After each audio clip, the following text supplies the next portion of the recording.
I'm Jeff Glor from CBS This Morning Saturday. This is the business episode. In the next half hour, we'll bring you stories on the future of fisheries, side hustle shoppers, and betting on video games. We begin with the billion-dollar business of feeding our furry, four-legged friends. Dana Jacobson has a story about new food options for Fido with ingredients that rival those we feed ourselves. Ground beef, potatoes, sweet potatoes, and then just like fresh fruits and veggies. I feel like I'm looking at what you'd make for me. Yeah. But Ronaldo Webb is actually preparing a personalized meal for man's best friend. There's a little bit of pumpkin. Oh, this always is good for them. Yeah, I mean, this is actually great for dogs that have like sensitive stomachs. More than ever before, pets are being treated as members of the family, and Webb is betting their owners will want to feed them that way. I was a consultant working in pet food factories. I saw they were able to use what they call 4Ds, so dead, dying, deceased, and disabled, like meats, for actually making the product. I just didn't feel super comfortable feeding that to my dog Winston, so I started cooking for him. He loved the food. That expanded to kind of my close circle of friends, and then Pet Plate really grew out of that idea. We also have our barking beef, our most popular dish for the dogs. The company's meals are designed with a veterinary nutritionist and made in a USDA facility. For about $4 a day, dog owners can satisfy the foodie in Fido with fresh meal deliveries. Portion sizes are based on weight and activity level. Yeah. Sit. So here you go. Barkley, my four-legged family member, and loyal Pet Plate customer Sherlock put the dishes to the test. Oh my gosh. I swear I feed him. I feed him, really. These are the benefits of fresh human-grade food. If, let's say, it's $180 a month to feed that dog, I'm paying about $60. This is $180 to feed a pet for a month. Is it for everyone? Let's say your dog is a picky eater, your dog has a very sensitive stomach, you yourself are very health conscious, or your dog is suffering from allergies, right? Pet Plate could be a great option for you. Are you my good boy? If you can feed a 70-pound dog for $30 a month, you can feed a 70-pound kid for $30 a month. And I would, challenge you to think about why you're able to do that and what ingredients allow you to be able to do that. The fresh food market for animals is becoming more crowded, with companies like Fresh Pet and Just Food for Dogs, which recently opened this canine kitchen in Petco's flagship store. Founder Sean Buckley says the fare is good enough for people to eat. You can't go into a kibble factory or something and actually see the food being made. Here they're chopping real vegetables, restaurant-grade meats, and they're making the food right here. It's a unique experience. While millennials are delaying traditional milestones like getting married, buying homes, and having kids, they are adopting more pets and treating their fur babies like little human beings. Animals have now become part of the family, and people have their dogs sleeping in bed with them. They're traveling with them every other guilty. Dr. John DeYoung of the American Veterinary Medical Association sat down with us at their annual convention. He says when it comes to diet, it's important to remember that pets are not people. They're still a dog. They have different requirements nutritionally or behaviorally or anything else for that matter. But that hasn't stopped people's preoccupation with clean eating in recent years from crossing over into pet stores. We spray the little pieces down with a natural bacon flavor. Take the gluten-free trend, which has manifested itself with labels that scream grain-free, capturing attention and dollars. Why do people want to have a grain-free diet for their dogs? Just like grain-free sometimes seems to be popular in people right now, gluten-free and grain-free. It's a popular myth. Yeah. It's not better for animals because their nutritional requirements are not the same as ours. And the consequences could be grave. From 2014 to 2019, the FDA received more than 500 reports of canine heart disease. Concerned of a potential linkage to grain-free food, in July, the agency named more than a dozen pet food brands most frequently cited in reported cases of dilated cardiomyopathy, or DCM, in dogs, which can often result in congestive heart failure. We don't know that there's definitely a link. Right. So it's simply at this point be cautious? Be cautious. Studies are being done, and I think more will come out in the next a couple months, hopefully, or in the near future. It seems like every single day there's 2, 3, 5 new brands of food out there and diets that say ours is better because we have this in it or we don't have that in it. And it's really a free-for-all right now. So does there need to be more regulation in the pet food industry? There is a fair amount of regulation in the pet food industry. Could it be better? Perhaps. And we really want people to know that they should be taking care of their animals based on scientific fact and well-documented studies. Whether that's with good old kibble or one of the newer fresh food meals, a trend some say is here to stay, like Pet Plate's Ronaldo Webb. I definitely believe this is kind of the way of the future. When you kind of look at kind of where the industry is going and then kind of, look at what the human industry have done, you can kind of see them following together a little bit. So I expect that to continue. I expect there to kind of be more education for people to care more about what they're putting in their bodies as well as what they're putting into the bodies of their family members. We do want to point out that none of the fresh pet food companies that we mentioned were cited in the FDA's report. The Pet Food Institute, whose members make most U.S. pet food and treats, said in a statement they were committed to the health and safety of our pets. More after the break. Americans are expanding their palates and many are discovering new kinds of fish to eat. The trend is beneficial in more ways than one, especially when it comes to supporting local fishermen. For this story, we went to Charleston, South Carolina. When I first got to Charleston, every menu had grouper, snapper, salmon, even though it's not from here. But there weren't that many species that people were familiar with. Mike Latta first opened Fig in Charleston, South Carolina in 2003. It has since won 3 James Beard Awards and is considered one of the top restaurants in the world. Latta followed Fig with The Ordinary, which features an all-seafood menu. Nobody was talking about seafood, and here we are on the coast. This is Charleston. How is it possible people weren't talking about seafood? I think everybody kind of pays attention to what's trending, and nationally, nose-to-tail cooking was very popular for a decade, getting in whole hogs and learning how to break them down. And I just think for some reason, that was where everybody's attention was turned. Seafood was still popular in Charleston, but we really weren't that connected to the people producing it. Latta has dedicated his work to staying as close as he can to the seafood he serves. What is this? This is a yellowfin tuna. Yeah. Here, Captain Mark Marhefka's boat just brought in a yellowfin tuna. You want to try some? Yeah. It doesn't get any fresher than this, sliced and served just off the dock. The top of the loin right here is, for me, the best raw stuff. Heck yeah. To it? Oh yeah. It's great, right? Like the texture's really nice. Very good. Yeah. Yes. Tuna is well known. Other fish are not. Anytime we're expecting or demanding from the ocean the same 5 or 6 species, we're not acknowledging the diversity of the species that are coming up in a fisherman's net. Conservationists like Amy McCown, who we met aboard a small independent shrimp boat, are trying to turn the tide. There's so many underutilized species that are a part of our ecosystem and can be relied on as a sustainable source of protein. McCown works for Good Catch, a nonprofit that connects restaurants with local fishermen.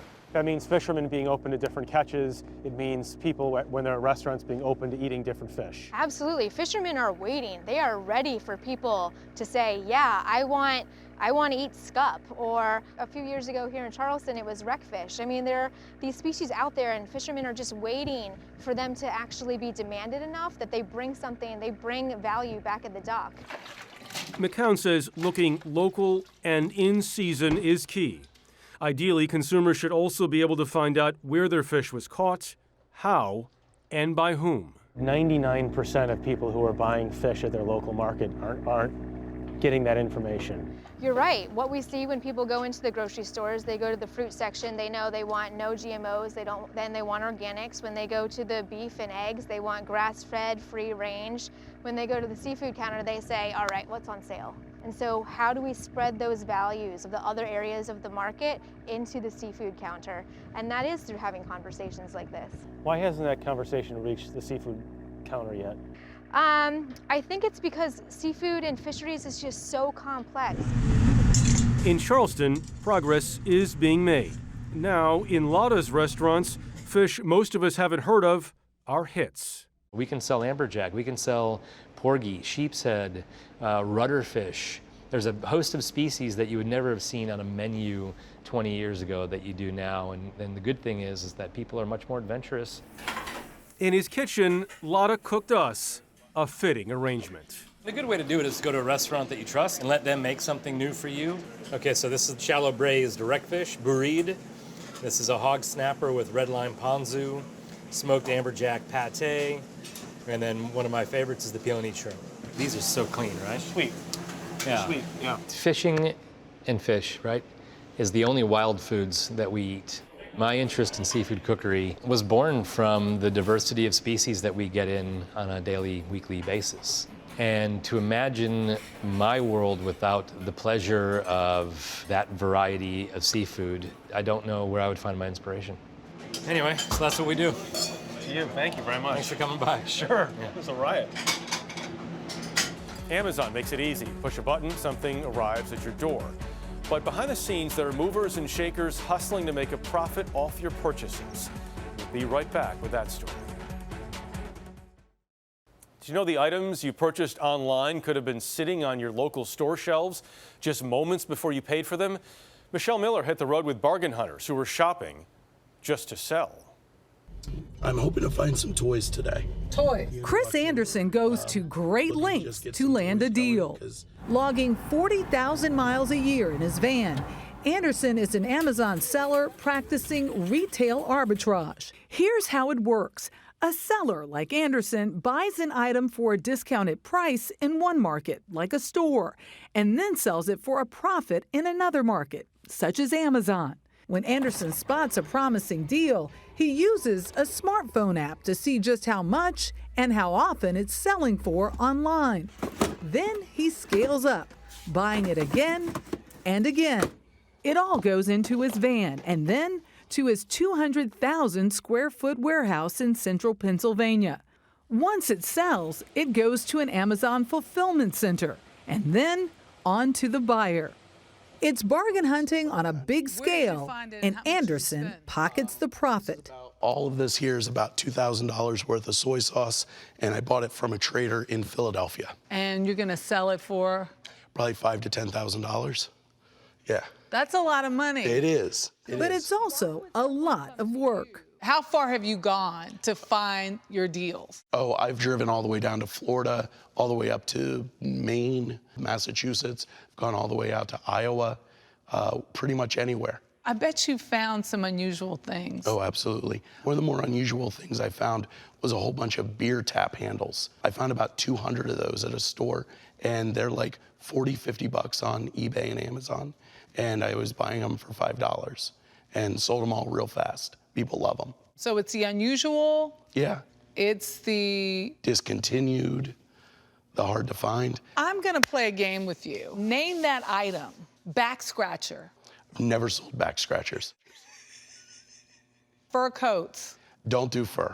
Raincoats. Oh, I've sold a lot of raincoats. Nose clippers. I sell a lot of personal care items. Mouse traps. I've sold mouse traps. Good money maker? Not really. Some of these we'll see a $30, $40 profit on, other ones we'll see 15 or 20. While arbitrage is nothing new, outlets like Amazon, eBay, Craigslist, Facebook Marketplace, and Poshmark have turbocharged the business. This right here, I was picking these up for literally like $2-3, and they were going for like $15, $16 all day long. That's led to an online community of sellers who are getting in on the action. They are. 1992. So everybody always asks, how fast can you sell these things? Today. Ooh. Including Mike Resendez. Dude, I think we might have hit a little bit of a jackpot here.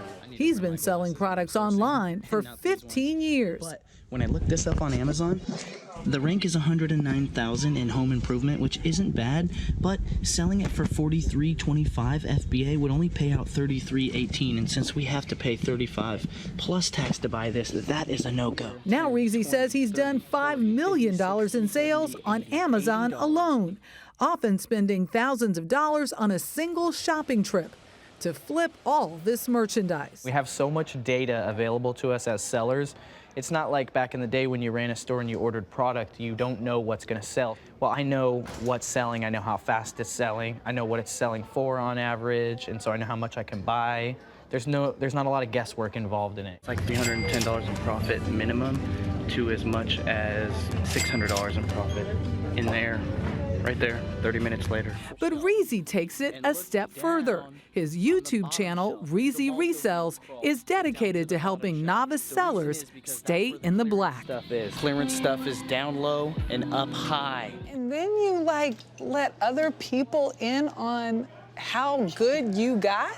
Who does that? So what happened was, for the longest time, I didn't tell anybody what I did, and I was super, I thought I was like James Bond, right? I was super quiet about it. And I always wanted to help people and change the world. And then I was like, oh, this is how I'm gonna do it. I'm gonna teach people how to make money online, and they're gonna appreciate that. And oddly enough, actually make more money now that I share information. So it's like, the universe just keeps giving back, and that's what I'm a fan of. Kind of a pay it forward mentality. Yeah, definitely. And it's paying you back. I actually make more money now doing the YouTube and the social media than I do actually selling stuff. I didn't really start out helping people, I just started doing it.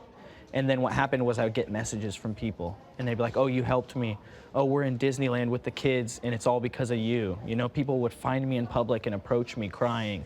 Like, oh, I paid off my college loan debt because of you. And I'm like, oh, wow. It's something we saw firsthand on a recent shopping trip with Reezy. UPS hates this guy, man.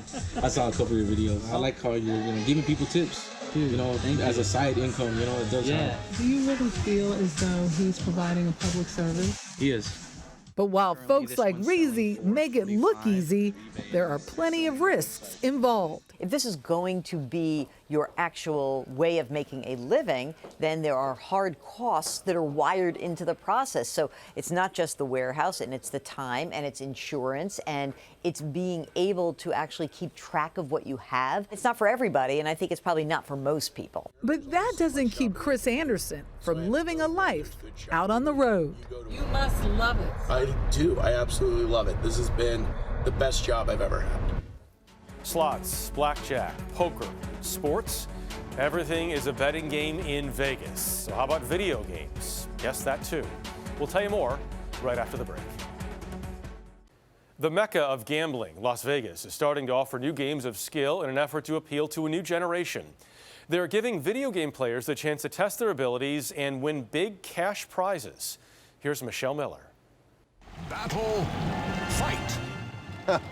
I'm not going to take it easy this time. In his world of gaming, hey, Blaine Grayboys knows how to kick some ass. I'm not letting you win this time. If you win, it's for real. Okay, so I won $180 because we each bet $100, and the house took the rate. 20. So that's how this game works, and that's how we bring esports to the casino. Grayboys Game Co. is the first company to introduce a new form of betting on casino floors. So how is essentially your slot machine different from those of the past? At GameCo, we call it video game gambling, and it's also referred to as skill-based games. Our games are not slot machine games. You're playing a real video game for money. With titles that might sound familiar, like Soul Calibur, one of the most successful game franchises, or Terminator 2 Judgment Day. His goal, to attract a different crowd. Our average customer is about 30 to 35 years old. And that's a good thing? That's a great thing for casinos. So slot machines make about 80% of gaming revenue for casinos, but the average slot machine player is a 55 to 60-year-old female customer. So we're bringing in new, younger customers that are playing gambling games at the casino. Of the more than 42 million tourists who came to Vegas last year, 38% were millennials, there for one-of-a-kind experiences at restaurants, clubs, and concerts. That means fewer people are hitting the casino floor, just 74% compared to 90% 25 years ago. Whether it's a slot machine, whether it's gaming, it's all about us connecting with our audience. Lavelle Walker runs MGM's worldwide competitive gaming division. Kids grew up playing Nintendo 64 versus my parents who grew up playing an Atari. It's completely different. Walker's betting on GameCo to make a difference in profits. He brought the machines to the MGM Grand and Park MGM in October. The Gen Zs, the millennials, they're going to start taking over this industry, so we need to direct our efforts to this new cohort of people. You're telling me Vegas will look drastically different in another 10 years? Absolutely. As far as the product, as far as the way that we orient our floors, everything about the landscape of our industry will start to change over the next 5 to 10 years. Gameco's first test run came back in 2016 with Caesars in Atlantic City, a contract that was not renewed. But Gray Boys has expanded to other states with new games like Steve Aoki's Neon Dream. I'm a future tech geek. Tech geek and pop culture icon. With 8 million Instagram followers and packed houses across the globe, fewer people are as connected to younger millennials than mega DJ Steve Aoki. I'm like rolling the dice. I'm like, I like the experience of being on the casino floor and finding a way to merge those two worlds together and make Set it to your music. Yeah. You don't have to be the 15-year-old kid playing Fortnite in the bedroom, like saying, "Mom, leave me alone. I'll come later for dinner." Like everyone picks up some sort of way to like entertain themselves, This is for them. It's also for like almost the demo that comes to my shows too. Because when they leave the show, they're like, okay, I can play this skill-based kind of game. I go back to that question of why someone would pay money to play a game they can play home. Here at G2E, we're launching our new multiplayer arena. So now you could come to a casino and play video games in a tournament with 32 or 64 people and win big prizes right at the casino. That's something you just can't do at home. But with new types of gamblers come new concerns. For me, gambling was recreational for the better part of my gambling career, so to speak, and then one day it wasn't. Ted Hartwell is among the 1% to 2% of Americans dealing with a gambling disorder. He's also on the Nevada Council on Problem Gaming, which encourages responsible gambling. The main focus right now needs to be concentrating on making sure that we're not marketing these types of gambling machines to minors, and also that the people who are playing them are aware that the odds are still in the house's favor no matter what. We want to make the games engaging, but we're not out trying to addict people to a new kind of gambling. All of our games are only in licensed casinos. You have to be 21, so no kids are ever playing this game. And we actually did a study last year about how people perceive the balance between chance and skill in our games, and they see these games very similar to how they see blackjack. So ultimately, these games are no different than the games that are already in the casino. Gameco is looking to increase its footprint in Las Vegas, across the country, and overseas. What's going on? Gray Boy sees it as a win-win for both the house There you go. and thrill-seeking bettors alike, So the blue ones you have to shoot twice. just like a gamer would. Do you think there is a point in time the slot machines won't be on a gaming floor? I am a huge fan of slot machines. They're never going to go away completely, but the great thing is they don't have to. There's plenty of room in casinos for new kinds of games that attract new, different audiences. And these things are going to live together forever. You can find news and more stories like this every week on CBS This Morning Saturday, and join us right here on CBSN for live coverage of news 24/7, available for free across all platforms. I'm Jeff Glor.